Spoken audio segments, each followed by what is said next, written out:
presentación das persoas que me acompañan na mesa e as que lles agradezo moi intensamente que aceptasen o convite do Consello da Cultura Galega para empezarmos esta sesión de análise da problemática do sector da dobraxe hoxe en Galicia. Intentaremos facer, por unha banda, unha achega diacrónica, poñervos un pouco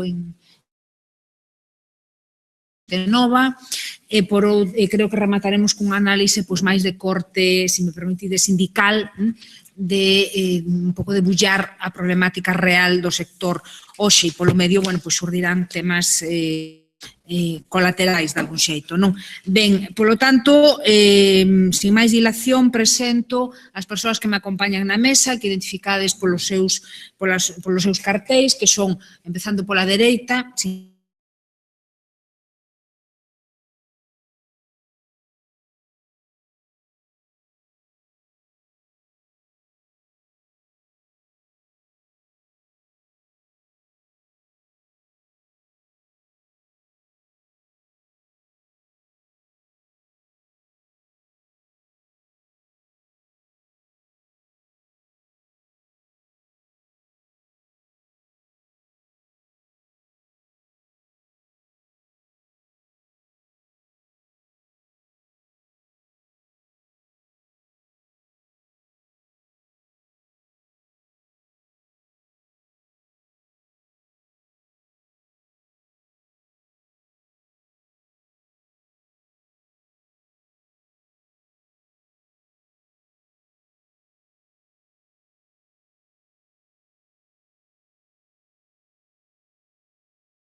sorprenderíavos se vos dixera as personaxes as que lle puxo voz. É moi bonito isto de tanto tempo despois identificar quen estaba detrás, por exemplo, da voz de, claro, personaxes emblemáticas para min como Angela Lansbury, na famosa serie aquela de Escribiuse un crime.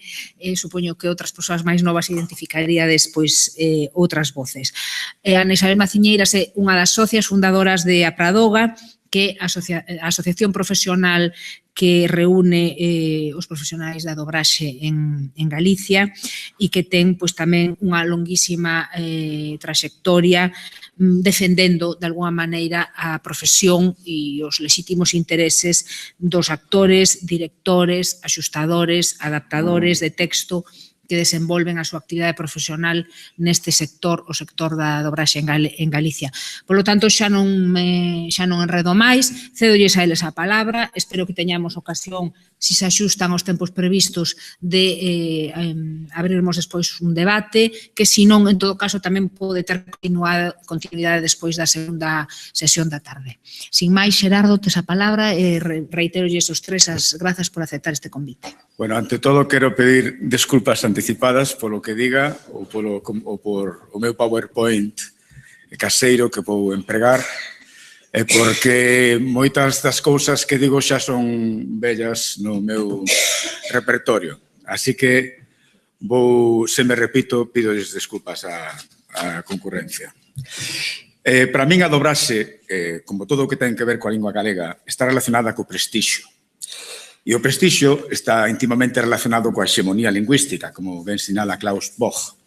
E no caso da dobraxe galega, á parte da situación sociolingüística do país, hai que ter en conta, ademais, elementos específicos como as ideas preconcebidas e prexuizos que minguan o prestixio da dobraxe.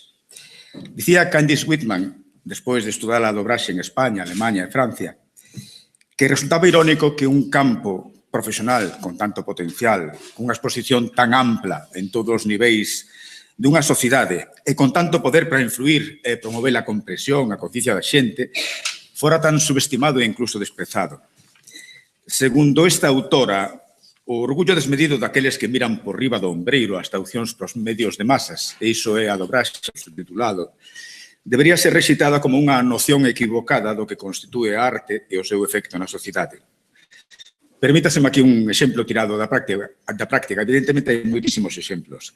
Cando fixemos os compañeiros a dobraxe do filme Interestelar, por exemplo, tivemos que lidar con termos de astrofísica, de mecánica cuántica, como se di wormhole, buraco de miñoca, como en portugués, burato de miñoca, como parece que se di últimamente, termos da cultura popular, como a lei de Murphy, incluso coa traducción da Villanella ou Villanelle de Dylan Thomas, famosísima Do Not Go Gentle into That Good Night, que lle dedicou Dylan Thomas ao seu pai. É dicir, cunha humilde dobraxe, sempre, cada vez que dobramos, estamos achegando, importando elementos da cultura popular, científica e humanística ao polisistema cultural galego. O que queremos salientar é que a traducción audiovisual, neste caso, a dobraxe, pon o galego na vanguarda. Dalle músculo, pon a proba os seus límites, faino máis rico que se estivésemos falando sempre do entorno urbano, vilego, etc. de sempre. Como dicía esta autora americana, Whitman, a concepción de que a traducción da poesía, da ficción ou do teatro é de algún xeito máis exixente, probablemente baseado na crenza de que o material original é en si mesmo máis valioso, máis merecedor do termo arte, xa non resiste o escrutinio dunha ollada perspicaz e imparcial. E se falamos do impacto, en termos de impacto, non hai dúbida de que a exposición de filmes dobrados ao público supera con moito a do material traducido. Se nos paramos a pensar por un instante que a tiraxe media dun libro en Galicia, non sei, creo, datos da Federación de Libreiros, estaba alrededor de 17.000 exemplares. E na media de espectadores que pode ter unha película que sexa colocada en prime time, a diferenza está clara. Ou se pensamos no distinto impacto que ten nos nenos un episodio de Shin-Chan con un libro calquera de literatura infantil. O que quero dicir é que, cuantitativamente, polo menos, non é desprezable a influencia que pode ter a dobraxe na cultura e na defensa da lingua. Nos países onde existe unha política de defensa da lingua en todos os niveis, como no caso de Francia, di Jaume Varela, a dobraxe non é máis que un medio que impide a invasión lingüística. Un dos medios. En Francia existe unha lei que obriga a dobrar todas as películas estranxeiras que se exhiban no país, así como a maioría dos programas estranxeiros. Esa é a razón de que se dobre en Francia, en o Quebec, en Italia, Alemania, etc. E tamén esa é a razón de que se dobre en Cataluña, no País Vasco, en Galicia. Inseridos no Estado español, unha longa tradición de públicos afeitos á dobraxe, só quedaba a alternativa de ofrecerlles a dobraxe en galego. Así a todo, está claro que parece que sempre hai que pedir desculpas cando se fala da dobraxe. Enfrontámonos a unha visión a priorística, chea de presuizos que fan que se teña unha visión distorsionada da mesma. Por iso é importante que esteamos hoxe aquí, por iso hai que agradecer aos membros do Consello que nos dean a oportunidade de expresar a nosa voz, de procurar, polo menos, pouco a pouco, de dar a coñecer unha profesión que fai parte, e non pequena, eu creo, da cultura de Galicia. E quero falar deses presuizos que hai sobre a dobraxe, porque sobre a dobraxe subsisten 4 tópicos que danan a imaxe deste tipo de traducción. E tamén... Oh, merda. E tamén, en consecuencia... Como funciona isto? Aquí. E tamén... Ajá. E tamén, en consecuencia, a profesión. Xa temos falado destas ideas preconcebidas, destes prexuizos. Pero, como di André Gide, todo está dito xa, pero como ninguén escoita, hai que dicilo cada día, non? Hai que repetilo continuamente. Así que, abusando da paciencia do público e dos meus compañeiros, vou enumerar estas 4 ideas preconcebidas. E non digo preconceitos, digo ideas preconcebidas. Que son a dobraxe nace co fascismo, constitúe unha excepción no contexto europeo, dificulta a aprendizaxe de linguas e supón competencia desleal para os outros membros da cultura. A dobraxe nace co fascismo. Eu estiven a piques de non falar disto, porque para min é un tema tan claro, pero cando penso, por exemplo, que hai unha publicación que está dunha universidade de Galicia de lingua e medios de comunicación, no que hai alguén que di que a dobraxe nace por lei no fascismo, a mí moléstame. Moléstame porque non é verdade. E por iso quero, como a publicación é máis ou menos do 2008, creo que convén non desbotar este tipo de argumentos de ideas preconcebidas. Poderíamos prescindir de explicar ata que punto está errada esta idea, pero cando pensamos que é unha idea fortemente arraigada en determinados círculos, penso que é conveniente explicala. A dobraxe realmente nace coa chegada do cine sonoro, ou, se se quere, cos cambios que experimentou o mercado provocados pola desaparición do cine mudo.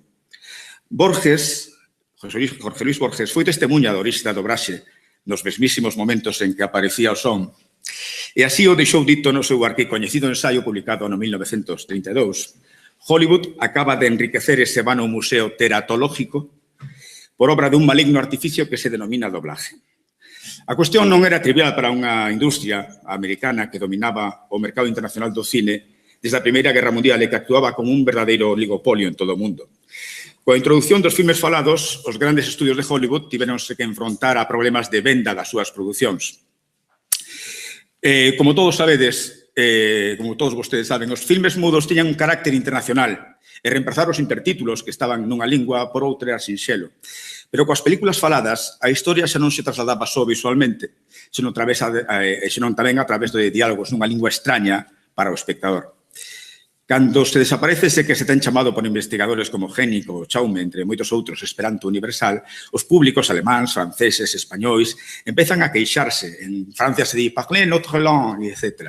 E rexeitan as películas rodadas con falas que lles son alleas. Incluso no Concello de São Paulo chegan a impoñerlles multas ás salas de cine que proxecten películas en inglés. E mesmo o ministro de Educación, Herriot, naquela época, di que xamais consentirá a colonización de Francia por parte das empresas americanas. Un autor ruso, Ehrenburg, que fala da historia do cine, etc., en A fábrica de soños, relata ese estado de cousas con finísima ironía. Dice, un grande idioma a lingua de Shakespeare, pero existen no mundo persoas escuras e satisfeitas para que en ese idioma lle resulta incomprensible. En París, a Fox comprou o Moulin Rouge e agora proxectan ali películas sonoras, pero o representante da Fox informa de que a recaudación está caendo. Resulta que os franceses queren ver películas en francés. En todos os países estaba caendo o público que acudía ás salas de cine, así que teñen que procurar distintas alternativas para romper esa barreira lingüística e volver a controlar o mercado. Séguense dúas estrategias principais. A primeira, rodar versións estranxeiras no sur de California, e vía seguida por estudios como a Metro-Goldwyn-Mayer, a Warner ou a Fox, e por iso chaman os mellores actores, guionistas e directores de Europa para rodar versións multilingües. E despois, cronolóxicamente, a vía seguida pola Paramount, que decide establecer a súa base en Europa, concretamente en Joinville, nas aforas de París. Pero tanto unha estrategia como a outra non sería máis que o xermolo da dobraxe. Dice Dudley Andrew que o filme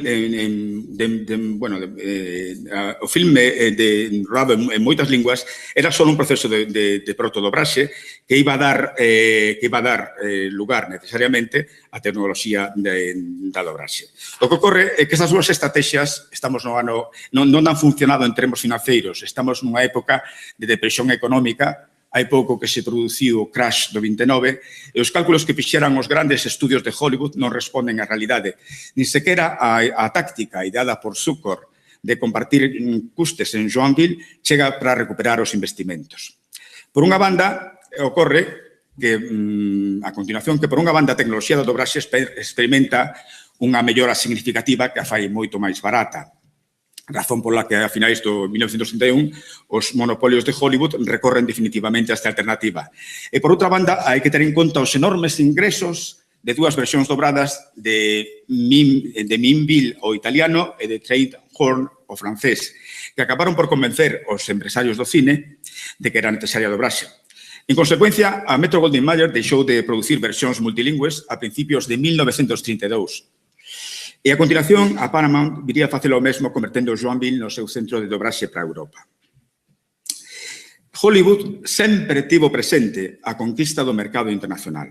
Non repararon en investimentos nin en talento. Contaron cos mellores, como demostra, por exemplo, que nada menos que recorresen que Luis Buñuel estivera dunha maneira ou outra vinculado ao dobraxe desde 1932 a 1945.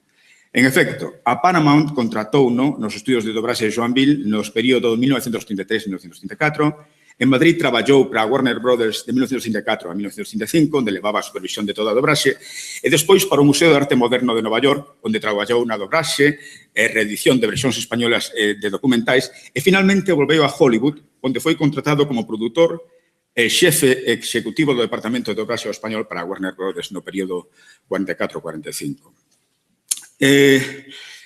Se me permitides o excurso, creo que é conveniente tamén falar, este é o caso americano, o caso americano como chega a Europa. A mí gustaría tamén falar do caso alemán, por exemplo. Non? Creo que é interesante ver o que Mick Kablin é un economista que estuda como funciona o mercado e a dobraxe en Alemanha, e conta o que sucedeu na dobraxe alemá e acaba reforzando a idea de que incluso en Alemanha acabou impoñéndose a dobraxe polo mercado. Porque para min a dobraxe non é produto do fascismo, é un produto do mercado. E no caso de un produto do mercado ou do repertorio cultural. No caso de Galicia é un produto do repertorio cultural. Non? Ao principio, en Alemanha, nos anos 30, non había tecnoloxía suficiente, había unha técnica que se chamaba ritmografía, que era que os dobladores traballaban sin imaxe, con os textos acotados, reproducíanos, pero non funcionaba, e as versións esas eran recitadas polos alemáns nas cidades, pero aceptadas nas zonas rurais. Pero houve unha serie de acontecementos que acabaron en que os alemáns preferisen a dobraxe. O primeiro acontecemento foi a adopción de versións multilingües. A súa introdución constituíu un elemento fundamental, porque co paso do tempo tivo o efecto de inclinar a balanza da escolla do público. Cando as versións multilingües estaban en decadencia, o hábito levou os consumidores a demandar dobraxe no canto subtitulado. Un segundo motivo foi, evidentemente, o cambio político do nacionalismo extremo do Terceiro Reich. Impúxose a censura e as obras declarábanse válidas polo Estado, staatspolitisch wertvoll, ou artísticamente válidas, künstlerlich wertvoll, polo censor. E a miúdo, as versións dobradas de filmes estranxeiros levaban mellor nota do censor que as subtituladas. Ademais, unha lei de 1932, antes do Reich, decretara que a dobraxe dos filmes estranxeiros tiña que ser realizada por actores alemáns en Alemanha. Por tanto, os grandes estudos que estaban en Joinville para doblar en alemán tivéronse que trasladar a Berlín. O terceiro acontecemento que inclinou a balanza en Alemanha foi a decisión da UFA, o principal estudio da Alemanha durante a República de Weimar e o Terceiro Reich, de usar a dobraxe como medio para darlles traballo aos seus actores desempregados. Con todo, compre dicir que a dobraxe non está ligada ao fascio necesariamente. Blin dinos que no Terceiro Reich o público non estaba feito de todo a ver filmes dobrados, pero iso sí que ocorreu definitivamente na posguerra alemana. Porque os aliados, os ingleses e os americanos, poderían, se quixesen, cambiar o tipo de traducción audiovisual. Puderon interesarse os aliados por cambiar o formato de transferencia de idiomas ao subtitulado para que o público fose máis receptivo a unha lingua estranxeira. E por iso ocorreu o contrario, justamente por razóns económicas. Hollywood non tivera acceso ao mercado alemán desde 1941 e as películas eran un medio de escapar da realidade e ao mesmo tempo unha ferramenta de reeducación e propaganda cultural para os países aliados. A demanda de filmes do público alemán era alta, pero o stock de 2.500 filmes americanos que foran producidos durante a guerra non se podían exhibirse máis xa que eran rotundamente antixermanos. Así que a dobraxe proporcionoulles unha vez máis unha ferramenta útil para manipular films para que vesen encaixado no mercado alemán. Escenas potencialmente ofensivas foron suprimidas e os diálogos adaptáronse para agradar ao público alemán. En definitiva, a estas alturas debera estar claro que a dobraxe se orixinou nos Estados Unidos e chegou a Europa nos anos 30, como polo demais di calquera manual de historia do cine ou da traducción audiovisual. Así a todo, resiste a especie de orixe franquista. E iso contra todas as evidencias históricas e malia que autores de prestixio como Cabrera Infante afirmen decididamente que las películas no se empiezan a doblar en España bajo Franco, Primo de Rivera, sino en la República, en 1934. En esta data, di se inauguraron os primeiros estudios de doblaxe en español propiedade da poderosa Metro-Goldwyn-Mayer. En realidade, hai no que situar isto en 1963, en Barcelona, nos estudios Trilla Arriba, pero acerta no esencial. A dobraxe no Estado español hai que adaptala na República. Aqueles que teiman coa conexión da dobraxe con Franco baséanse únicamente na orde de 23 de abril de 1941, na que se dicía que, salvo autorización especial, queda prohibida a proxección cinematográfica noutro idioma que non fora o español. Pero aquí a dobraxe non é máis que un instrumento que usa ese réxime na defensa do español. Promóvese a dobraxe, pero non pola dobraxe en sí mesma, senón para, seguindo a liña ideolóxica do réxime, defender o castelán. Tirar en conclusión que, como aquel réxime promovía a dobraxe franquista é falaz. Reducindo isto ao absurdo, podríase dicir o mesmo xeito que como Franco promovía o castelán é franquista, o cal non se pode soster seriamente. Ademais, 5 anos máis tarde, en decembro de 1946, promulgase outra orde que establece que aquelas películas, e con Franco, que aquelas películas que non obtiran o determinado permiso de dobraxe podían ser emitidas en versión original con subtítulos. Non imos dicir por iso que o franquismo defendera os subtítulos sería unha necedade, senón que se refería a eles como algo instrumental. Pero tampouco se pode dicir contra todas as evidencias históricas que a dobraxe fora un produto derivado do franquismo. A dobraxe xa estaba presente nos cines desde a República. A segunda idea preconcibida, o segundo prexuízo, que nos fai que nos miren así por riba do ombro, é o de que a dobraxe só existe aquí, non? Que é unha excepción no ámbito europeo. Coincidendo cun cambio de goberno da Xunta, coa segunda canle da Televisión de Galicia, empezáronse a executar unha serie de decisións sorprendentes que van contra toda a lógica das audiencias, contra toda a función pedagóxica ou de entretemento e mesmo contra o que é a política que se segue nas televisións de toda Europa. Como foi, por exemplo, emitir series infantís como os Teletubbies en versión original con subtítulos ou a serie Suiza Amy, Dutch Amy en versión original pura e simple, que provocaron cartas á prensa e queixas por parte dos espectadores. Hoxe séguense cometendo determinadas irregularidades, entre elas que aparece a versión original por defecto en determinadas plataformas de televisión, o cal constitúe un escándalo ao noso modo de ver, e seguro que a miña compañera pode falar diso moito mellor que a min. Creemos que detrás desta política louca, porque non se dá en ningún sitio de Europa, había un bello prexuízo. Latexaba o pensamento de que, ao fin e ao cabo, a dobraxe é unha anomalía, eso existe aquí. Efectivamente, hai quen pensa que a dobraxe é unha excepción en Europa. Pero o certo é que existen moitos países europeos e non precisamente nos máis pequenos, en territorio ou importancia. Aínda que as proporcións de dobraxe cambian respecto do medio, no que se emite, se é televisión ou se é cine, cinguíndonos soamente as televisións, podemos dicir que no noso continente hai 3 grupos que, grosso modo, son países grandes ou dobradores, Alemanha, Austria, Eslovaquia, España, Francia, Italia, Hungría, República Checa, Suiza e Bélxica de fala francesa, países pequenos ou subtituladores, Reino Unido, Noruega, Suecia, Finlandia, Portugal, Holanda, Grecia, Rumanía, Bélxica, neerlandófona, e países bálticos ou países con voice-over ou voz superposta, que son Bulgaria, Letonia, Lituania, Polonia e tamén o 33% de Estonia. E en Bulgaria casi é dobraxe porque utilizan para voice-over, en vez de utilizar unha persoa ou dúas, utilizan 9, ou 8 ou 9. O sea, que casi é dobraxe. E hai que salientar, por exemplo, o caso do Reino Unido, que debe ser, eu creo que considerado aparte, xa que en vez de ser un país consumidor, se trata dun país produtor de produtos audiovisuais traducidos. Pero os datos que recollidos por Luiken, nun estudio europeo que hai do ano 91, sinalaban que a preferencia cara ao subtitulado estaba os ingleses preferían o subtitulado un 30 e tantos %, comparado cos holandeses que preferían un 80%. Quero dicir que se seguísemos o principio de linguas dominantes, que esta é unha bella teoría, é posible que o Reino Unido tivese que traducir produtos que vinieran de fora, habería que ver que facían, que habería a posibilidade de que optasen tamén pola dobraxe. O mapa é moi elocuente, fala por si mesmo. Podemos observar que, tratándose das televisións, a dobraxe non é unha excepción, senón que todo o contrario. Como podemos comprobar, só hai 2 países, Malta e Luxemburgo, onde empregan versión original sen traducción ninguna. E o certo é que ali é onde é aplicable a doutrina da televisión galega, de Teletubbies, de Dutch Amy, de emitir a serie en pura versión original. Porque en Luxemburgo, pero que ocorre? Que en Luxemburgo ten como linguas oficiais o francés e o alemán. E en Malta, parte do maltés, tamén é oficial o inglés, idioma no que ven casi toda a produción audiovisual, por certo. E ademais non hai que esquecer que ali se fala bastante italiano. En todo caso, estamos a falar precisamente das 4 linguas maioritarias da Unión Europea. Alemán, 18%, francés e italiano, 13%, e inglés, en 12%. Non se pode aplicar a mesma receita destes grandes países a linguas minorizadas que están en perigo como é o caso do galego. Hai que pensar no ámbito no que nos movemos e no hábito dos consumidores audiovisuais.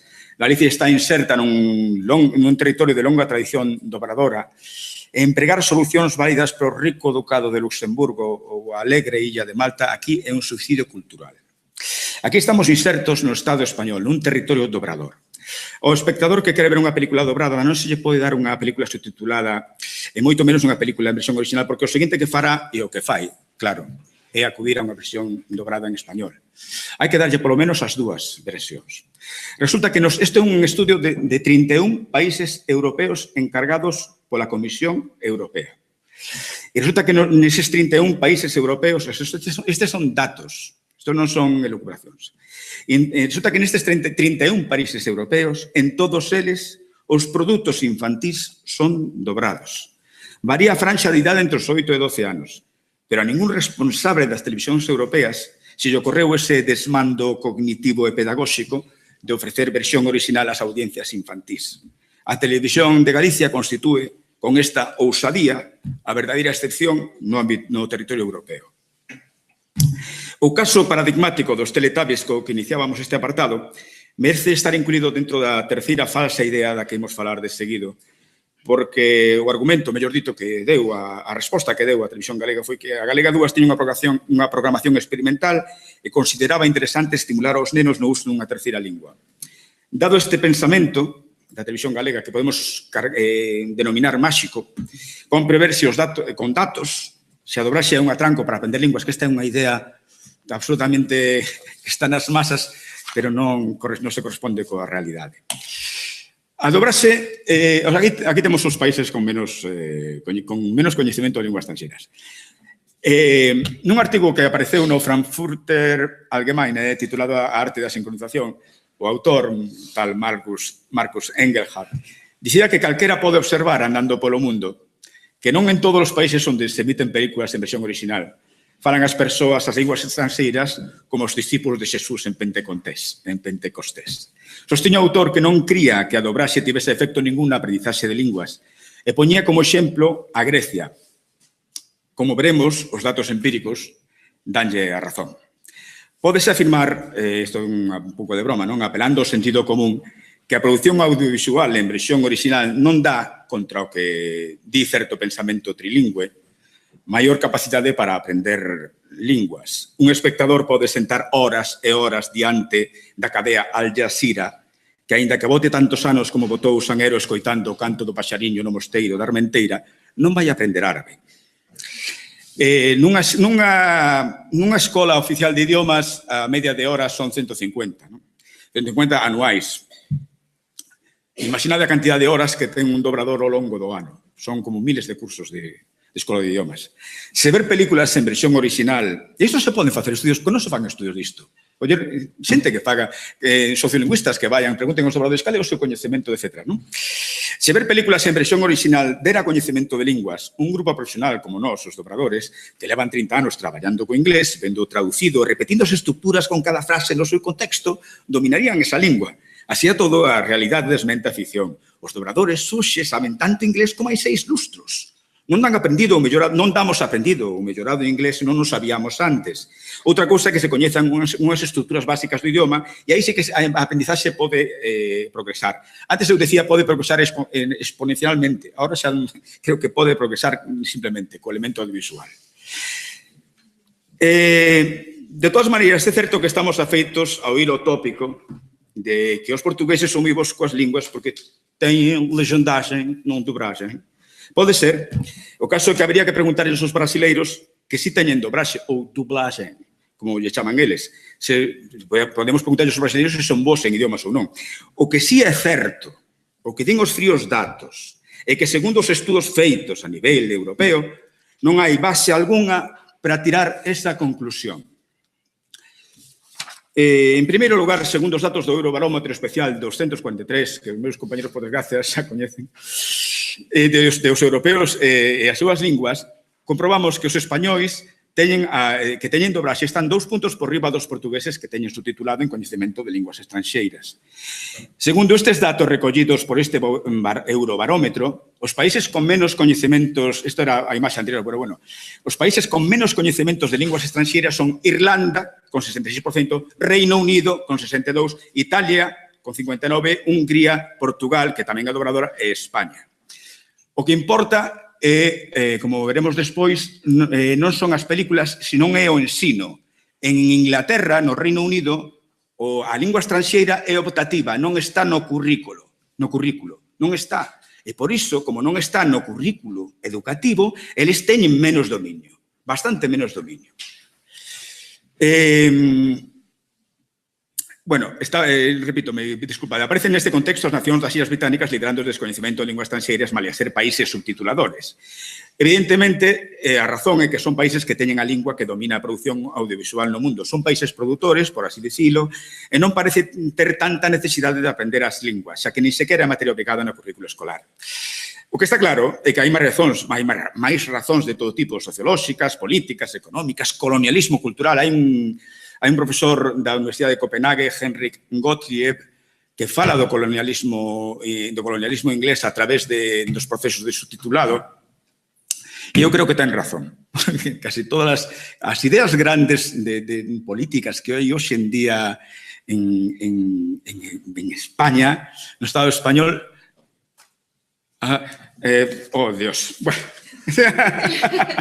Bueno, aí tedes o que as maneiras de aprender idiomas, o número de lenguas que se falan en diferentes países non se corresponde coa diferencia entre países subtituladores e países dobladores. E vivir nun país que favorece a dobrarse non se corresponde con un menor nivel de dominio de idiomas. Este é o gráfico do que vos falaba. Permitidme que diga, vou ir a un excurso, me quedan 2 minutos, pero bueno dicir. O que ven dicindo este estudio, ademais do Eurobarómetro 63 e o 243 especial, o interesante é destacar que neste extenso estudio feito no 2007 sobre as necesidades e as prácticas dobradoras e subtituladoras na industria audiovisual europea, dice claramente nas conclusións que non ten nada que ver que as maneiras de aprender linguas e o número de linguas que se falan non se corresponde con esta visión. A única maneira, e estou saltando, se establece nítidamente que a única situación na que se pode considerar que a televisión xogue un verdadeiro papel na aprendizaxe de linguas sería o subtitulado intralingüístico. É dicir, subtítulos na mesma lingua da película, que é moi pouco frecuente en Europa, só en algunhas publicacións como Speak Up, etc., combinado con unha total inmersión no país estranxeiro. E falando deste tema, neste minuto que me queda, ven a conto mencionar aquí de maneira un tanto digresiva, facendo un excurso, o caso excepcional, outro pincha carneiro da TVG, do programa Morangos con Azúcar, no que se intenta ensinar portugués en inmersión no país, pero sí con subtitulado intralingüístico. Nada que opoñer, pensamos, pero sempre, eso penso eu, desde a miña ignorancia, sempre que se entenda sociolingüísticamente como 2 linguas.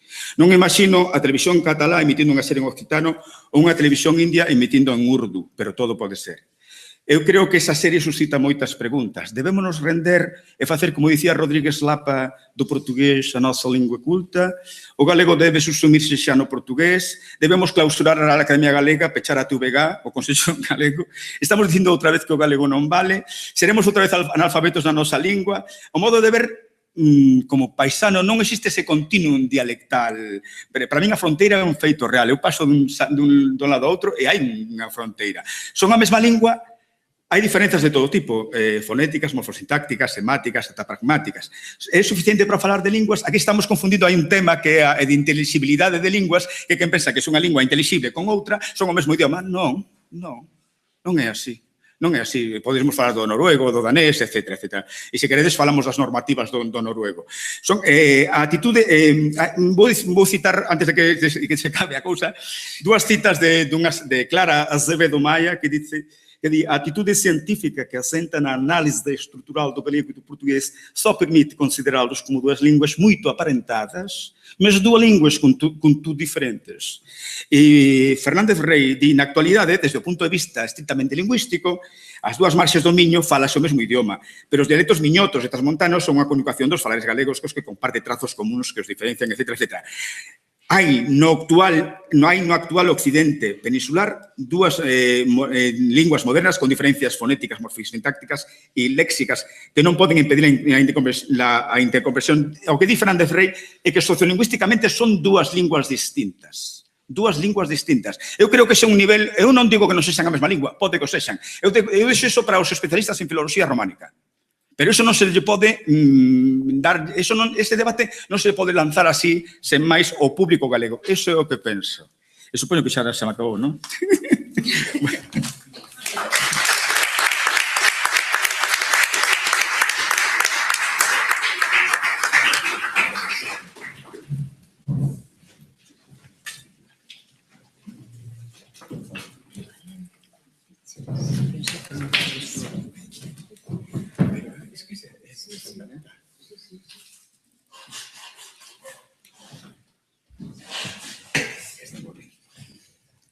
Ben, boa tarde. Antes de máis, grazas ao Consello da Cultura Galega por este convite e a vos pola vosa asistencia. Bueno, a presente comunicación que me acaba de pisar Xerardo, non? Nun 50%, non? Nun 50%, pero claro, ao falar dunha panorámica histórica coincidimos e menos mal. E menos mal. De feito, acabo de aprender que os actores e actrices de dobraxe non son bilingües en inglés. Eu pensei que sí.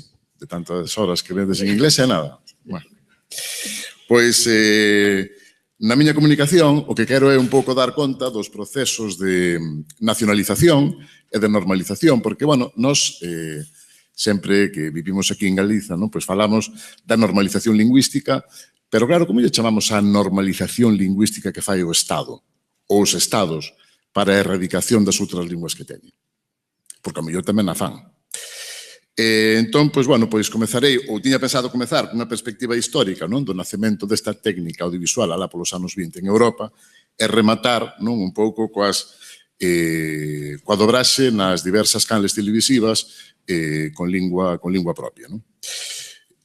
Co que vou saltar automáticamente que a dobraxe comeza a finais da Primeira Guerra Mundial, o filme primeiro que se estrea é Don Juan, despois o cantante de jazz, despois aparecen as versións múltiples que rematan no ano 31, e a partir do ano 32 aparece o dubbing, etc.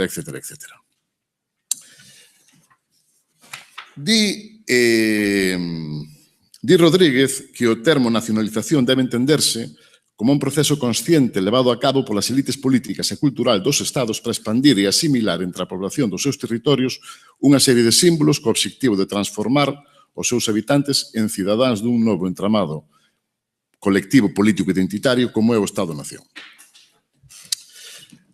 Moreno Cabrera, pola súa parte, que foi un lingüista que saiu un pouco rana ali alén do Pan Tornelo, di que a idea fundamental do nacionalismo lingüístico consiste na suposición de que a variedade lingüística promovida como lingua nacional é superior a calquera outra variedade lingüística dentro do propio Estado e que, ademais, ten máis valor comunicativo que as demais variedades ou linguas que se falan no territorio nacional que pasan a quedarse limitadas no seu localismo e están impregnadas dunha idiosincrasia identitaria que se supón superada pola lingua nacional común. As primeiras medidas nacionalizadoras comezarán no século XVIII coa chegada da dinastía borbónica ao poder e tras a Guerra de Sucesión, onde comezará a vincularse idioma a nación. E posteriormente nas Cortes de Cádiz de 1810 que darán lugar á Constitución Española de 1812, onde nacerá o concepto nación española.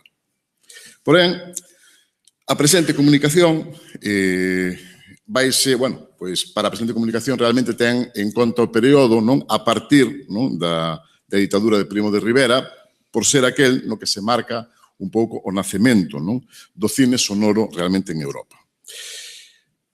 A chegada da Segunda República caracterizouse, se quere, por un paréntese no respecto á nacionalización lingüística, xa que recoñecía a existencia de realidades lingüísticas, ademais de castelá, e a posibilidade de usar outras linguas oficiais, do mesmo xeito que introducía na configuración orgánica o sistema o termo Estado integral. A vitoria do franquismo supuxo, unha vez finalizada a guerra, o triunfo do nacionalismo esencialista, patriótico e reaccionario, e a prohibición de calquera do resto dos idiomas peninsulares no ámbito público, e aínda que a ditadura franquista si fracasou, como se pode ver por esta mesa, e polo público asistente, no seu intento, si conseguiu que en moitos ámbitos, como é o caso do audiovisual, que as minorías lingüísticas acabasen asumindo a condición de inferioridade. Neste contexto, a dobraxe consolidarase neses anos como unha ferramenta fundamental para levar unha política de nacionalización lingüística dentro do propio Estado. Estaríamos, segundo indicado por Althusser, perante un aparato ideolóxico de Estado de tipo cultural. Con todo, esta ferramenta non é exclusiva do territorio español, obviamente, como acaba de indicar Xerardo, senón que foi a predominante en todos aqueles países que adoptaron unha política de protección lingüística derivada do nacionalsocialismo. A ditadura de Franco tiña que vencer a diversidade lingüística dentro do Estado, co fin de manter a unidade nacional. De acordo coas súas bases ideolóxicas, tomáronse as medidas legislativas oportunas co afán de impoñer o castelán e acabar co resto das linguas dentro do propio territorio, xa que a ideoloxía franquista, levada a cabo polo réxime, negou na práctica que o Estado fose plurilingüe e actuou en consecuencia.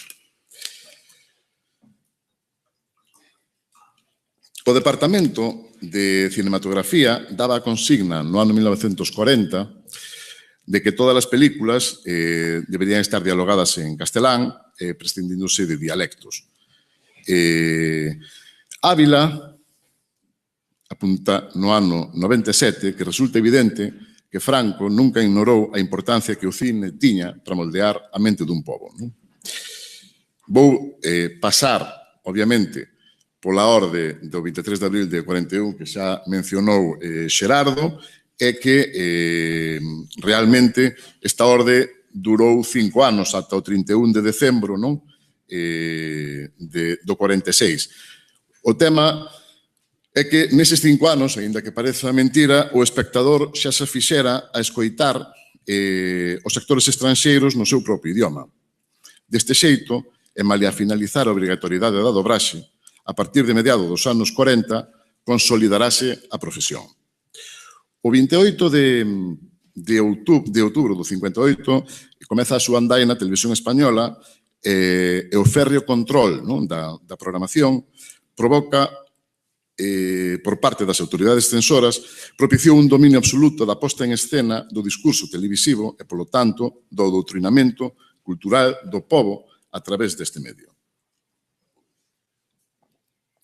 A partir de mediados dos 70 e principios dos 60 e principios dos 70, Televisión Española aposta pola dobraxe e provoca que o sector se revitalice coa aparición de novos estudios de grabación.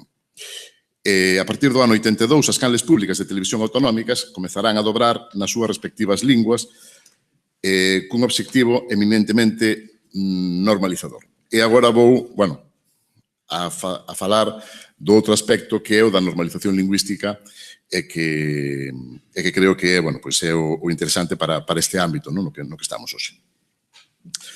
A década dos 80 caracterizouse polas transformacións sociais, políticas, económicas, que terán unha relación moi directa coa variedade visibilidade das linguas minorizadas. Neste contexto nacerán as televisións públicas de Euskadi, Cataluña e Galicia e, posteriormente, no ano 2003, da Televisión Pública de Asturias, co obxectivo de normalizar as linguas propias. Deste xeito, como afirma Barreiro, no ano 2015, despois da morte de Franco, a dobraxe deixa de ser un inimigo e pasa a ser un aliado. Bastantes anos antes, Tamén Ávila apuntaba que coa chegada da democracia a dobraxe en éuscaro, catalán e galego se convertiu nun elemento fundamental para conseguir a normalización lingüística destas linguas. No caso de Euskal Telebista, resultou ser de vital importancia para a promoción do éuscaro é un medio indispensable de unificación e prestixio da lingua. Como apunta Larrinaga, non é exagerado dicir que Euskal Telebista naceu da nada, que a situación legal era precaria, que a lingua na que se ia emitir non fixera nin 15 anos no camiño da unificación, que esta se pensara para o rexistro escrito e non para o oral e que os profesionais vascófonos con experiencia en medios audiovisuais eran moi poucos. Mesmo así, estamos falando dunha canle televisiva que desde fai bastantes anos, por política lingüística, posiblemente, deixou a dobraxe un pouco de lado. Apostou máis polas series de produción propia e deixou a dobraxe algo que critican normalmente os especialistas do ámbito da traducción audiovisual, do ámbito da dobraxe e do ámbito da lingüística en xeral. Cando se inaugura TV3, a maioría da poboación estaba escolarizada en castelán, coa excepción das xeracións máis novas que recibiran unha formación en catalán coa chegada da democracia. Pouco tempo despois, a canle pública incluirá na súa programación a serie Dallas e aínda que a dobraxe en catalán deses primeiros anos non resultase moi crible debido a que os espectadores estaban afeitos a escoitar as dobraxes en castelán, Laura Santamaría apunta que non se pode dubidar do traballo de normalización lingüística realizado pola canle pública. Male o impacto positivo neses primeiros anos, as críticas á lingua utilizada na dobraxe nos programas de produción propia e nos informativos eran constantes. Así, e con fin de contrarrestar estas desconformidades, publicarase no ano 1995 o primeiro libro de estilo da televisión catalá. Por outra banda, estas diferencias de opinión, verbo da lingua usada no servizo de produción allea da canle pública, fixeron que se sistematizasen diversos criterios de orientación que darán lugar ao libro de estilo estruturado do ano 1997. Nese mesmo ano tamén nacerá o boletín Versión Doblada, cunha tirada de 12 números que rematará no ano 2005, e a partir do ano 2006 crearase o portal que xa presentou esta mañá Luz Méndez, de que agrupa todos os materiais lingüísticos da radio e televisión públicas catalás e que está en constante proceso de revisión. No ano 2003 créase a Televisión Pública de Asturias co obxectivo de potenciar e normalizar o uso da lingua. E aínda que a dobraxe en asturiano non naza da man da TPA, xa que a primeira dobraxe nesta lingua é do ano 2002 na canle privada Teleasturias, esta si estaba chamada a convertirse na entidade iniciadora de traducción de material audiovisual ao asturiano. Unha vez creado o ente público, segundo Barreiro, non existe xustificación máis alada ideolóxica para que a TPA non faga unha aposta pola dobraxe. E sinala que esta aposta debería centrarse, sobre todo, en nutrir de contidos a programación infantil. Este especialista, un ano máis tarde, apunta que se quere salvar unha lingua minoritaria é fundamental a transmisión xeracional, razón pola que hai que ofrecer ás xeracións máis novas contidos televisivos do seu interese no idioma propio. Pasarei agora a falar da Televisión de Galicia, por ser o ente televisivo propio do contexto que nos ocupa. Aínda que, en xeral, os apuntamentos que darei sobre a dobraxe e normalización lingüística xa podemos albiscar que poderían ser válidos para as outras comunidades estatais con linguas propias. A TVG naceu nun momento importante para contribuir ao proceso de normalización lingüística do galego. Cando se inaugura o ente público televisivo, a sociedade galega atopábase nun momento de apertarismo relativo que favorecía o uso do galego en sectores que ata entón empregaban maioritariamente o castelán para se comunicaren, tanto no espazo público como privado.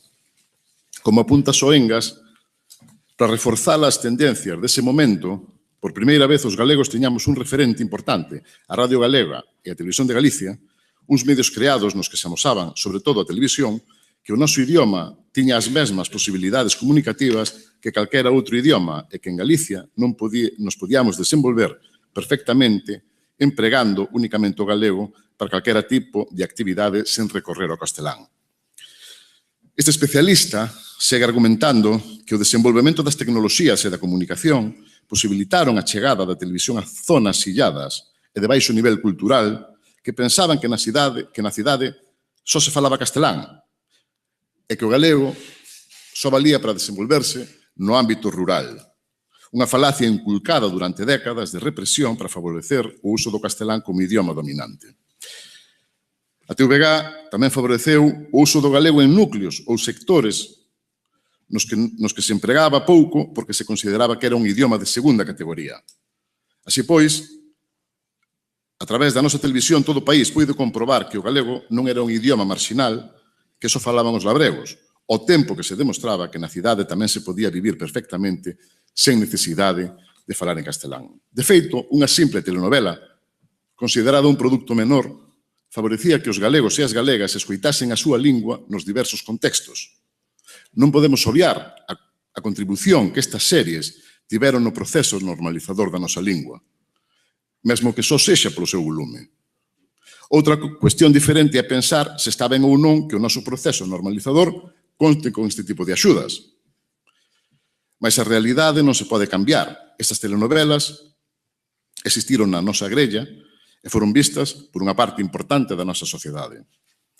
De calquera maneira, eu penso que a normalización do idioma non debe estar baseada única e exclusivamente nun só pedestal, senón que debe ter múltiples soportes. O poder anticipador da TVG ten un valor pedagóxico, creador dun modelo imitable en dous sentidos, tal e como apunta Raúl Veiga, axudando ao cambio nas actitudes sociolingüísticas da poboación ao generalizar a validez da lingua galega e potenciando a instalación e a aceptación dun estándar culto. Coira, pola súa banda, refire que, como ferramenta de política lingüística, a TVG demostrou unha gran eficacia, permitindo o acceso do idioma galego a un terreo vedado ata entón e de tanta consideración social como é o da televisión. De aí derivou un notable esforzo económico para a dobraxe ao galego de series e películas, co conseguinte establecemento no país de empresas e profesionais da dobraxe. A dobraxe en galego nace, pois, da man da TVG, que se crea co obxectivo, repito, de normalizar e potenciar o uso do idioma propio. Polo que non se pode entender a dobraxe a marxe da súa relación coa lingua. Dicir isto equivale, en termos de normalización, a dicir que o debir da lingua, da dobraxe e da TVG son inseparables, tal e como apunta Antón Dobao. A institución desa convención de traducción, indica Veiga, e a posibilidade de construir un universo fílmico lingüísticamente normalizado exerceu e exerce efectos moi positivos sobre a realidade, ao contribuir a facer aceptable a extensión constante de ámbitos do uso do idioma. A arte, o audiovisual, anticipan así outra Galiza, outro mundo, porque a lógica interna da ficción exixe que todos os personaxes falen galego, mesmo aqueles que non o farían habitualmente ou que non o farían nunca. Aí está o significado e o valor da dobraxe de filmes foráneos ou mesmo propios se estiveren rodados en castelán. Así é todo, 33 anos despois do nacemento da dobraxe en Galiza, resulta curioso comprobar como cada ano se publican artigos sobre estatísticas do uso de galego na nosa comunidade e como faltan estudos sobre a influencia que exercen nos cativos as series infantís dobradas, ou a importancia que ten para unha persoa galega e que fala a lingua propia, mas que vive no noso rural, comprobar que a súa lingua é falada polas diversas capas sociais, ou igual que faltan materiais de apoio neste ámbito, tal e como acontece en Cataluña, a non ser aqueles primeiros números do boletín Retallos de Lingua aparecidos alá no ano 2004, se mal non lembro, verdade, Moncho? Comprobamos xa que logo que a dobraxe en galego vai unida ao nacemento e posterior desenvolvemento da TVG, en tanto que motor de arranque dunha industria cultural ao propiciar unha infraestructura inexistente con traductores, axustadores, actores e actrices de dobraxe e empresas que antes do nacemento do ente público non existían. E tamén verificamos que esta modalidade audiovisual resultou ser unha das pezas importantes, por non dicir a máis importante, da política de normalización lingüística levada a cabo no país. Gustaríame apuntar unha serie de consideracións que considero que poden ser extraídas a partir desta comunicación, aínda que foi super resumida, pero coa aportación de Xerardo antes, e coa miña, coa chega. A mí que quedou pola mitad. Coa chega. Creo que leva máis. No, está todo polo reloj. A primeira delas é que, alén da dobraxe, ademais do Estado español, a dobraxe instálase naqueles países de Europa que teñen outras linguas dentro dos seus territorios, onde se aplicaron diversas leis co fin de nacionalizar a lingua maioritaria, como é o caso de Francia ou Italia. Francia conseguiu impoñer o francés como lingua hexemónica, relegando outras linguas a un segundo plano, como o bretón, o catalán, o corso, o franco-provenzal, o galó, o normando, o occitano ou o picardo. Sito como exemplo que antes da Primeira Guerra Mundial falaban occitano alrededor de 8 millóns de persoas e que na actualidade o seu uso se restrinxe ás zonas rurais e montañosas dos Pirineos e Alpes provenzais. Algo similar ocorreu en Italia coa minorización do calabrés, do corso, do emiliano, franco-provenzal, friulano, ligur, lombardo, napolitano ou piemontés.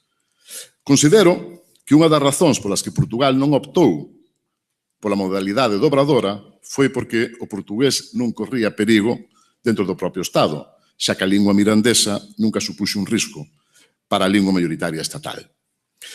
Partindo desta consideración, a segunda é que a dobraxe non é unha modalidade imposta por Franco, tal e como afirman os diversos especialistas do ámbito, diversos, non todos, especialistas do ámbito cinematográfico, xa que a súa aparición data do ano 1932, anterior, polo tanto, á chegada do ditador.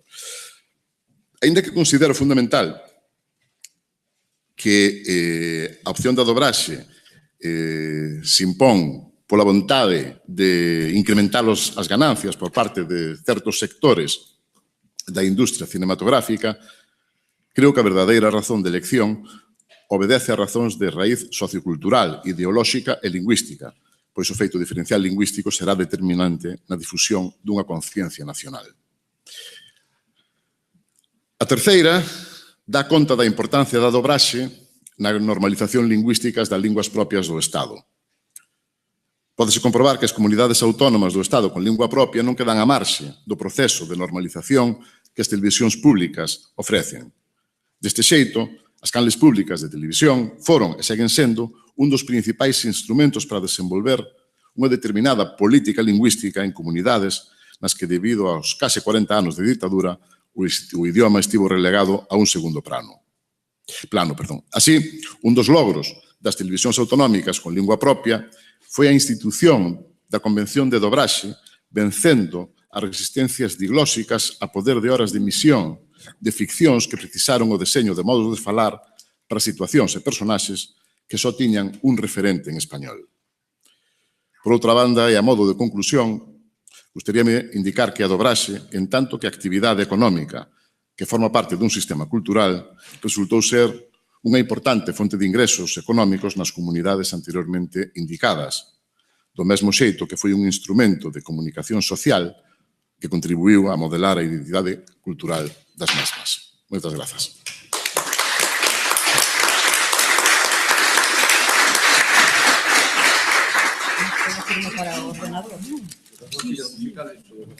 Vou para.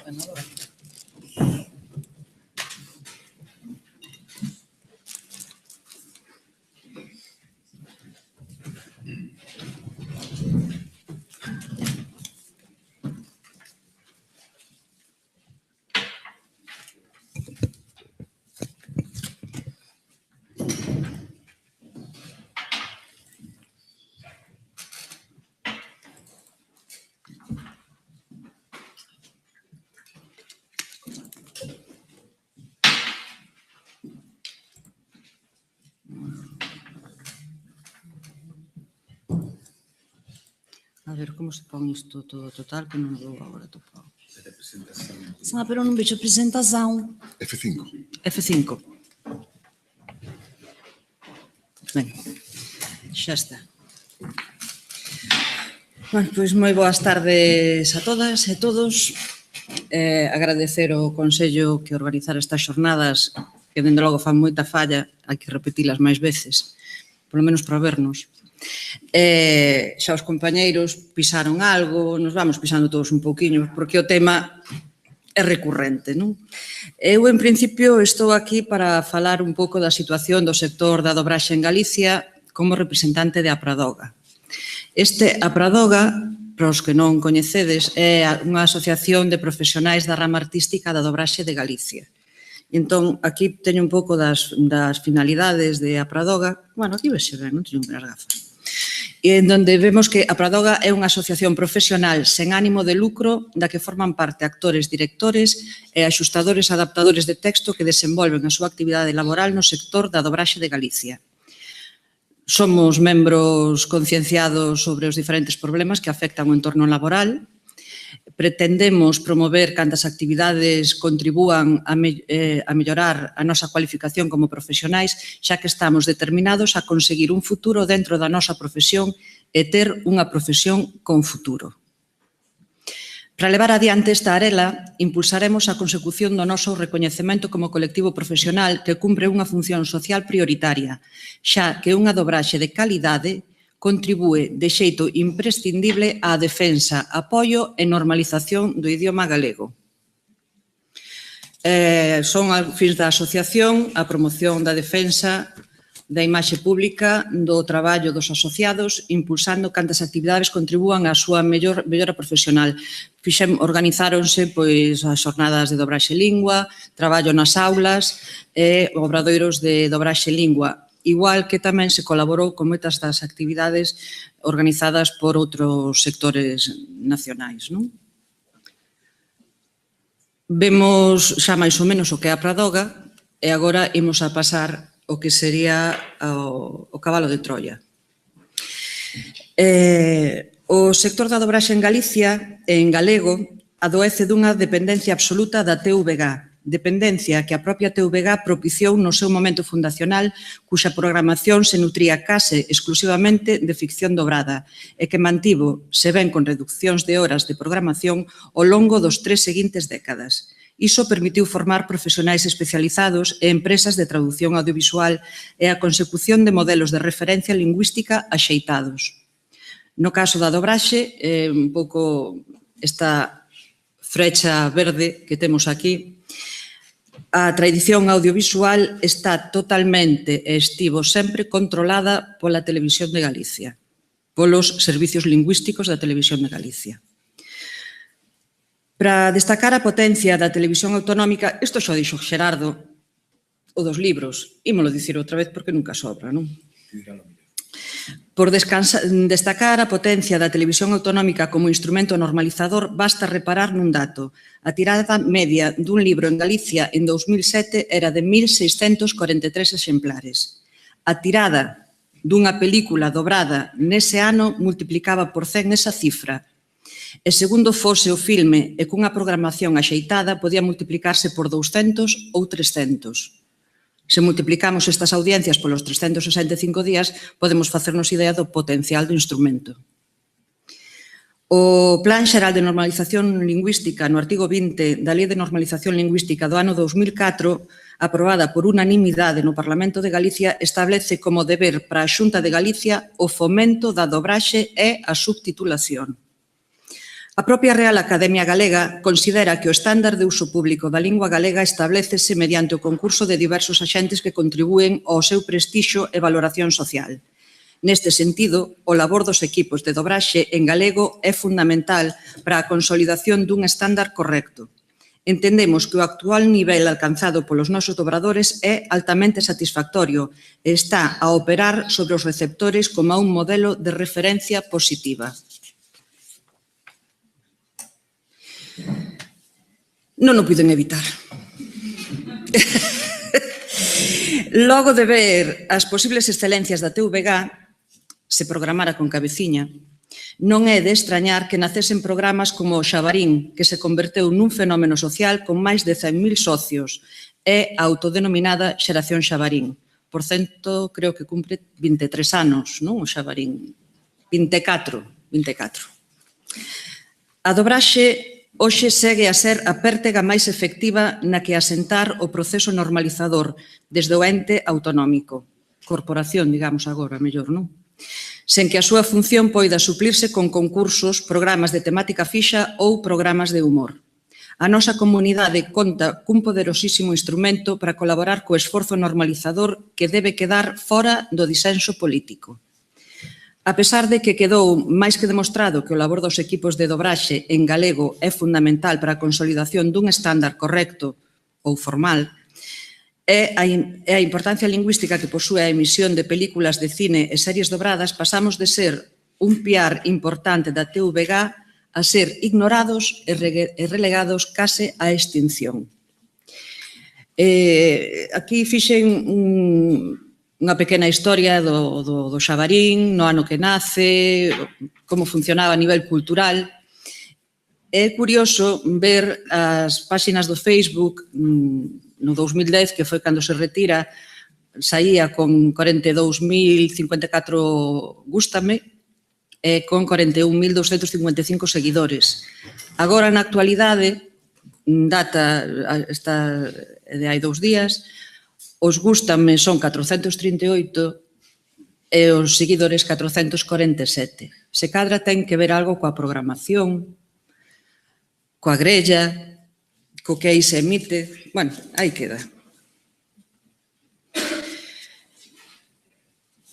A situación de abandono do sector por parte do ente público foi posta de manifesto por a Pradoga a todos os grupos políticos do arto parlamentario. E de todos recibimos moi boas palabras. Pero a hora de levar a cabo iniciativas legislativas que paliaran a situación, tales iniciativas foron sempre rexeitadas polo Goberno da Xunta de Galicia, facendo súas as teses dos responsables do ente autonómico que despachaban o asunto dicindo que o espectador galego demanda a produción propia. Co obxecto de rebater tamaña lectura simplista, a nosa asociación realizou un estudo de programación a finais do ano 2015. Os datos son collidos de Qatar Media, S.A. Estes datos son recollidos en tempada de alta emisión entre o 1 e o 7 de decembro, con canles de ámbito nacional e de ámbito autonómico. E aquí temos 2 esquemas. O primeiro, xa nos gustaría que seguise nese nivel de dobraxe, o 26,47% de horas dobradas no 2015. Agora, isto é un dato máis que obsoleto, non? Pero sí que sigue sendo vixente o segundo esquema, o da dereita, no que se aprecia o prime time e a fin de semana, non? Aí podemos ver claramente a ausencia de programas de cine na TVG en horario prime time e na fin de semana, a pesar de ter mercados os dereitos de emisión de películas de estrea de cine americano xunto con outras autonómicas e de emitindo en horas intempestivas ou na TVG, relegado a TVG. Fixemos unha outra comparativa para saber que hai de certo... No, espera que me saltei unha aquí. Pasa aquí. Esta. Emisión, ainda tiña aquí outra cousiña, a ver. Emisión en horarios intempestivos ou na TVG, e se observamos o que ocorre na segunda parte do gráfico, vemos que é tamén a TVG o canal que menos programa produto dobrado en horario de fin de semana, con tan só 4,8 horas. A maioría das canles son, ademais, emisións das cales son, ademais, de madrugada.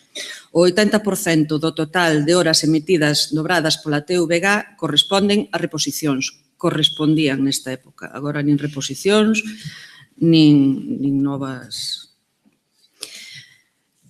Filmes que noutras cadeas si se emiten en horario de máxima audiencia, na TVG emítense a horas intempestivas ou son relegadas á segunda canle da TVG. Unha programación tan incompetente ten o seu reflexo, como é natural nos audímetros, tal e como se pode apreciar no seguinte gráfico, que recolle 3 exemplos de cine de estrea americano programados na TVG. e a súa comparativa co share obtido por outras canles na emisión desa mesma película. A primeira das dúas películas finais da saga de Harry Potter, titulada aquí Harry Potter e as Reliquias da Morte, parte 1, foi emitida pola TVG en horario de tarde, ás 16:56. A segunda, titulada Un soño posible, foi emitida meses despois de madrugada, ás 0:54. Na mesma franxa horaria emitiuse a terceira, titulada Contagio.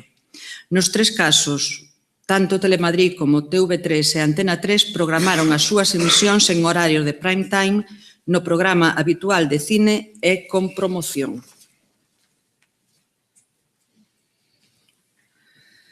Fixemos unha última comparativa para saber que hai de certo na demanda de produción propia por parte do espectador, como nos di a TVG. A primeira táboa de datos corresponde aos datos do share recollidos por dous programas, un de produción propia, o magazine Boas Tardes, e outro de produción allea, a serie Rex, un policía diferente. Isto é no ano 2015, como sigue aparecendo na parte superior.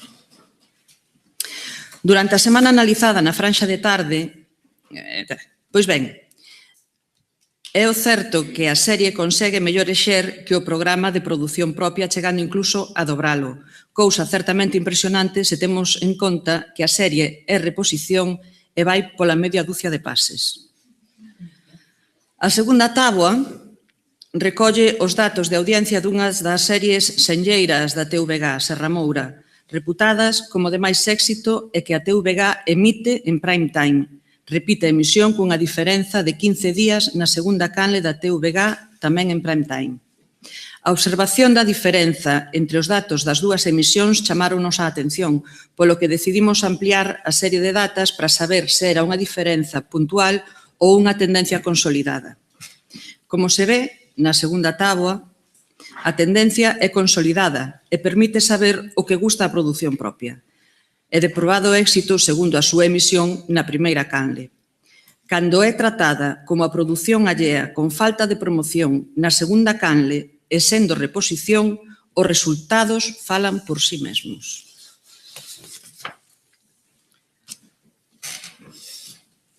Por último, imos mostrar a causa directa da situación actual do sector, o descenso radical dos orzamentos para a dobraxe na TVG dende o ano 2007. No ano 2011, produciuse a entrada en vigor da obriga de someter a concurso público a partida destinada á dobraxe. Levamos dúas licitacións de concurso. A primeira, o 29 de xullo de 2011 e a última, o 30 de agosto de 2016. O relevante destes datos é non só observar que coa entrada en vigor de cada concurso público se produce unha reducción importantísima de presuposto do primeiro ao segundo, nin máis nin menos que cerca dun 60%. As posibles razóns de tal mingua non radican na mellora dos ratios de normalización, nin na calidade idiomática de outros ámbitos de produción audiovisual deste ente autonómico. Convén recalcar neste punto o feito de que a contratación do servizo de dobraxe está sometida a concurso público e ten unhas tarifas que son públicas, mentres que na contratación de produción propia externalizada dase unha maior discrecionalidade e unha menor transparencia.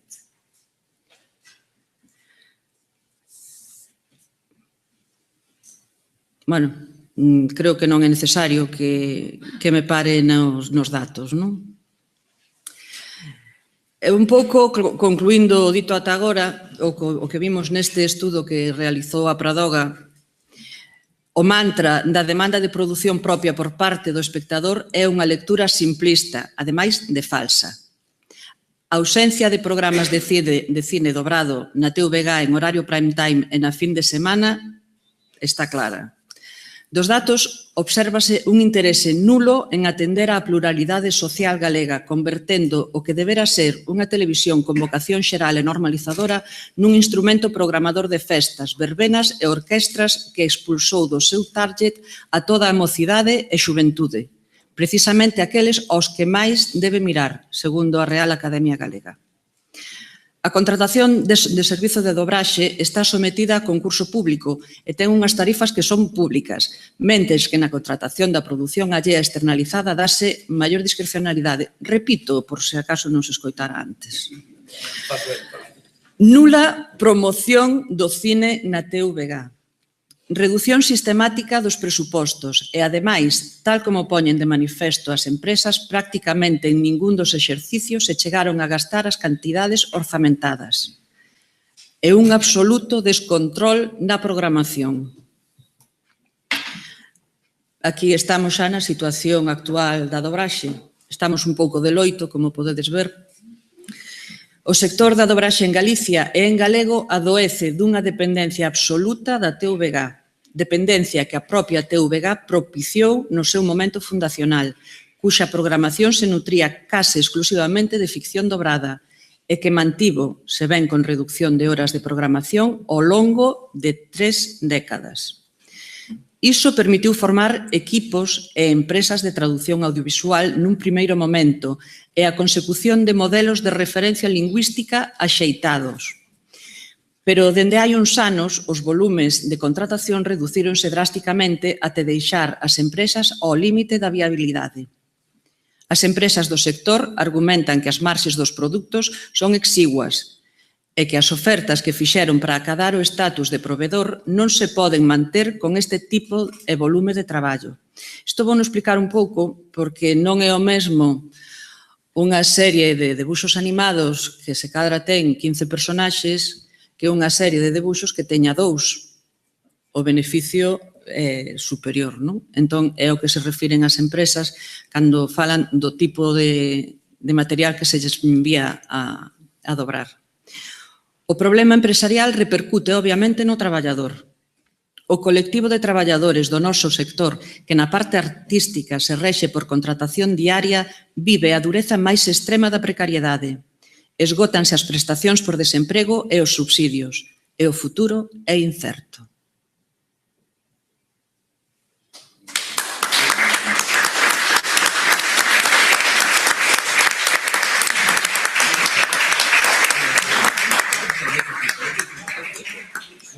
Ben, moito lles agradezo ás persoas que me acompañan na mesa que respetasen tan escrupulosamente as quendas, porque isto nos permite, bueno, abrir un turno de comentarios, preguntas, supoño que haberá réplicas, tanto entre as persoas que están na mesa, que poden aproveitar a ocasión, bueno, para engadir, retrucar, matizar e demais, como por suposto co público, ao que me agradeceríamos pois que tentásemos todos ser concretos nas intervencións para que poida ser isto máis dinámico e, polo tanto, ábrese xa a quenda de intervencións.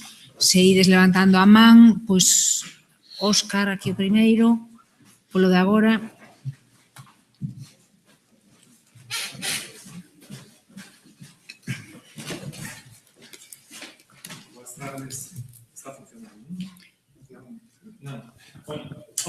No, mellor que se grava. Sí.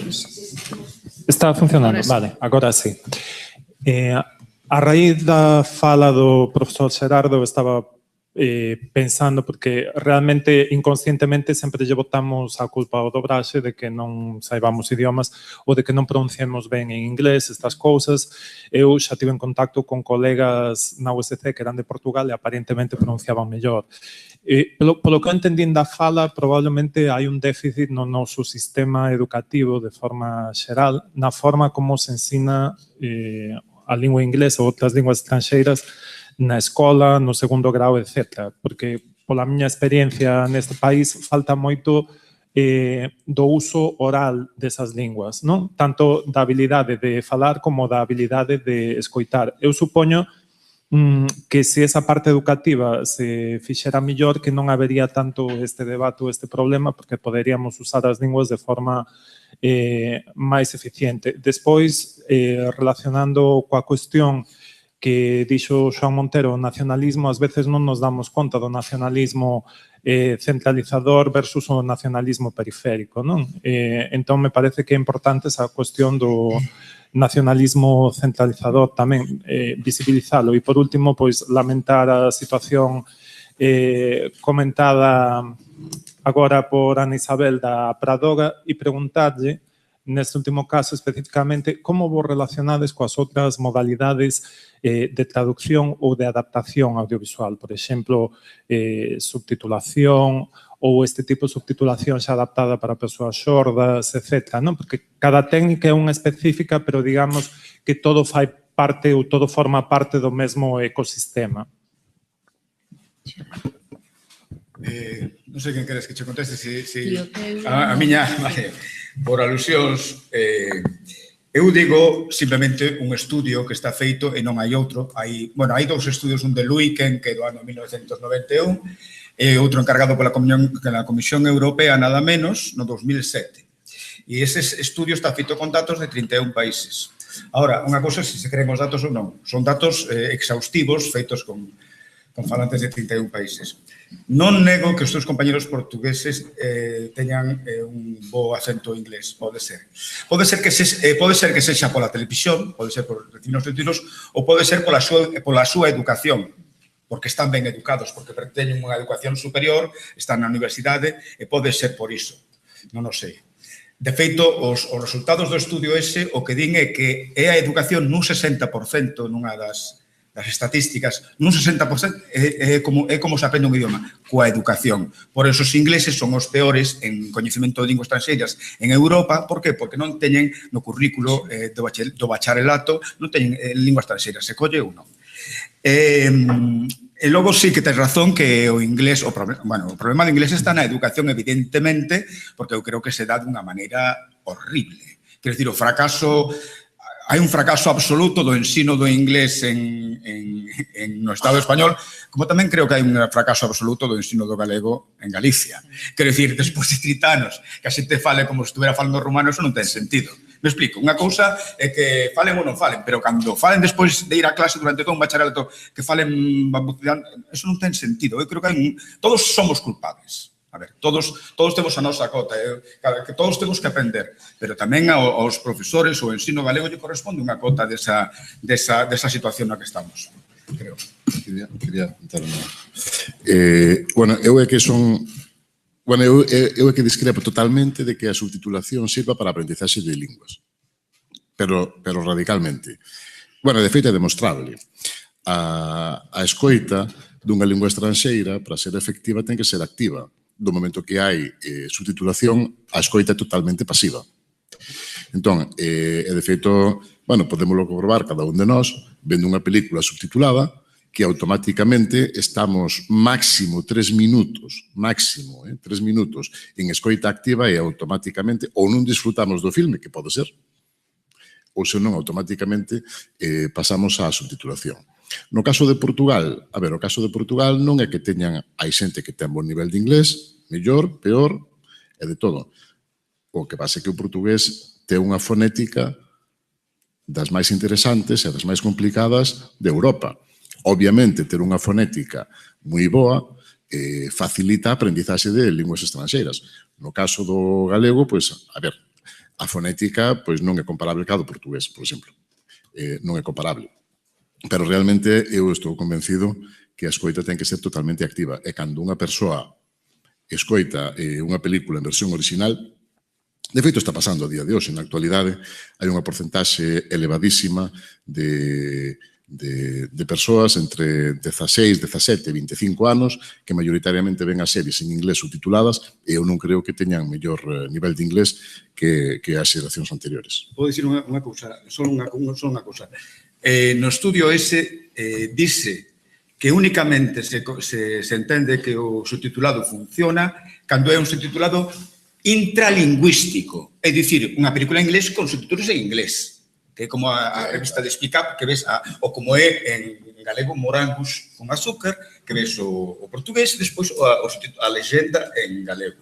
Solo con subtitulado intralingüístico e falta outra cousa que din, a inmersión no país. Se non hai inmersión, a inmersión desde logo é o mellor. Podes ir partir de cero e chegar ao nivel máximo. Se non tens subtitulado intralingüístico e hai máis inmersión, o que dice estudio é que non funciona realmente. En canto que preguntaba sobre a subtitulación, aos dobradores pouco nos interesa. Sí que é certo que as empresas poden facer a subtitulación, non sei se lles compensa económicamente, non sei os números exactamente. A nosa única solución sería, pois, como noutras partes, como en Cataluña, que ten un convenio o que é a Generalitat con Netflix e están empezando a introducir o idioma o catalán nas plataformas. Pero é un acordo que ten a Generalitat desde o que sería a Dirección Xeral de Política Lingüística co idioma. É un compromiso que hai que ter. Eu creo que é necesario. Aquí non só se ve a tele, están as plataformas, están outros medios polos que podemos streaming, hai outras opcións. Pero, bueno, xa que me quede como estou. Es que me melloran isto xa. A xente habituada, unha broma, non? A xente habituada a ver subtitulados, lle faría unha pregunta, se alguén me quere responder que este habituado a facer, que non sexa doblador, Porque que me diga como se pronuncia Sioux en galego, digo en galego, en inglés, algún que lle gusten os subtítulos. Sí, no, como se pronuncia Sioux, a lingua Sioux en inglés, porque a min é unha das, o como se pronuncia o señor este que morreu, Stephen Hawking, como se pronuncia. Quer dicir que son tonterías, pero cando a xente descobre de repente... Eu teño visto unha película traballado con actores e dicir, coño, mira como se pronuncia así, na vida pensei que se pronunciara así. Dixen, vou esperar os 6 días da peli a ver se algún dice, hostia, pronuncias así. Ninguén se decatou de que Sioux se pronunciaba su, porque viña do francés, etc. Su, non Sioux. Eu lle faría pregunta a xente, poría unha película con subtitulados, dun protagonista se chamase Stephen, con PH que se pronuncia Steven igual, que falaran dos Sioux, e logo faría pregunta ao final, faría unha enquisa, como se pronuncia tal? A ver se daban feito, a ver se daban recoñecido a fonética do inglés despois na súa fala. En fin, era un sopro. Ben, hai algunha luz e logo, se vos parece, imos facer un descanso de 5 minutos para todas esas cousas de, en fin, cafés, pitillos e baños e demais, e 5 minutos para empezarmos a segunda mitad da tarde, porque certamente, canto máis puntuais empecemos, máis tempo teremos para un debate no que voltarán a sair temas con certeza. Luz. Eu quero ser moi breve, porque vou retomar un pouco isto que estabades dicindo. Sobre todo, eu non sería tan tallante en que a versión original non axuda, subtitulada ou non, a aprendizaxe de linguas, porque senón unha película dobrada ao galego non serviría para mellorar o galego, non? Falta xa inmersión. Claro, pero quero dicir, hai moitísimos casos, sobre todo no leste de Europa, de xente que aprendeu linguas, hai unha capacidade lingüística maravillosa, porque eso depende tamén de que aprendeu linguas polas telenovelas sudamericanas que escoitaban subtituladas. Pero aí fan falta estudios que o demostren, sí, evidentemente, que digan estatísticamente como funciona iso. Non basta con que un futbolista diga yo aprendí tal, evidentemente, unha persoa de extracción social baixa vai ter moitísimas menos capacidades que unha de alta. Eso está clarísimo. Porque, ademais, se por riba os teus pais che pagan un mes en Inglaterra, ou 2 meses, ou un curso, ou xa é a rehostia, non? Con perdón. Ben, o sea, non é porque eu non estea a favor da dobraxe que eu estou. Entendo que realmente esa dependencia que se deu entre as casas de dobraxe da televisión foi unha dependencia terrorífica, pero que lamentablemente nin é culpa dos dobradores, nin é culpa dos lingüistas, que somos que estamos discutindo. Aquí non hai xefes de empresas de dobraxe nin directivos da televisión, que eran os que tiñan que estar aí postos e nós tirándolles das orellas. Nada, espera que acabe enseguida. Ahora retrucate. Eu sou moi vehemente. E logo, finalmente, só quería apuntar que eu non sei por que se deixa de dobrar, é dicir, por aforrar cartos, por todos 50.000 motivos que sei, pero, o sea, porque se eu quero ver unha película en versión original, poño a versión original, e se quero ver unha película dobrada, poño a película dobrada. É dicir, que nese sentido, o feito de que a dobraxe... Con subtítulos, pos subtítulos. Exactamente. A opción E xe temos é fácil. moitísimas posibilidades e tal. Co cal, todas estas plataformas sería unha cosa maravillosa. O mundo dos videoxogos sería unha cosa maravillosa, porque hai poucos hai unha noticia de que este de os Piares da Terra, o videoxogo ese, que cando chegan a Santiago, o muñequiño correspondente do tal, falanlle en galego, porque además aí entrevistaban ao dobrador ou ao profesional que fixo a cousa.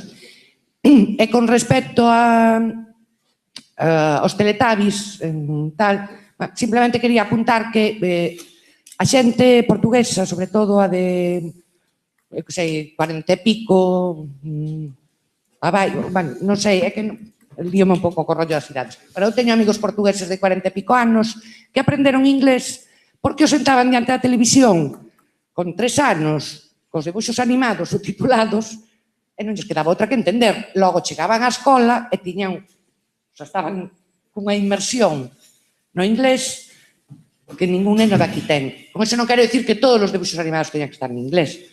Eu creo que aquilo foi un experimento que non se repetiu moito e que tampouco é un exemplo do que pretendía facer a Vegano. Non sei se podo contestar. Máis perigoso me parece que eliminaran todos os debuxos animados do Xabarín e que, por lo tanto, os nenos non escoiten debuxos animados en galego. Quedou limitado a unha franxa horaria mínima. E xa acá, os dous, Mira, o portugués non é unha lingua minoritaria, non ten problema de que necesite unha normalización, o galego sí. Eu quero ver e reflectir a realidade nosa. Sí, podes aprender idiomas en versión original, sí, pero con que aprendan o galego, eu creo que é máis que suficiente. E despois, porque vives en Galicia, nós estamos aquí para defender linguas que necesitan axuda, linguas que falamos poucos e non queremos que esmorezan, linguas que necesitan eses primeiros auxilios, os segundos e os terceiros. E o resto, pois ti daslle o botón, versión original, subtitulado, inglés, francés, alemán, o que queiras. Non quero dicir, eu non quero entrar na discusión de se aprendes un idioma ou non aprendes un idioma, porque creo que non é... Eu sí que quero entrar. Pero eu non. Pero son breve. Mira, vamos a ver. En toda Europa, de 8 a 12 anos varía o país, non se lle pone... Hai 2 países, un deles Portugal, onde combinan dobraxe e subtitulado para as crianzas. Pero Portugal é outro país. Pero nos 31 países, todos, incluído Portugal e outro país, dobran. E, por certo, que supoño que os Teletubbies no Brasil, están en brasileños seguro. Eso seguro. E logo, eu dixeches por aí, me pareceu entender que se estábamos en contra da galega ou así. Para min, a galega, bueno, non para min, non, déxame que o diga, a televisión galega e a radio galega foi o mellor que lle pasou a Galicia culturalmente falando na súa vida. Porque con Grial e con etcétera non chegábamos a ningún sitio. Fai falta Grial, pero fai falta a televisión de Galicia e a radio galega. Pero hai que dar a forza que teñen que ter. E non meter neocastrapos, modelos raros, etcétera. É todo moi complicado, pero, vamos, a televisión galega, o mellor que lle pasou a este país culturalmente falando, vamos, en toda a súa historia, desde as cantigas foi o mellor que lle pasou. Ben, levantamos porque senón roubamos de tempo os compañeros que veñen despois. 5 minutos e continuamos.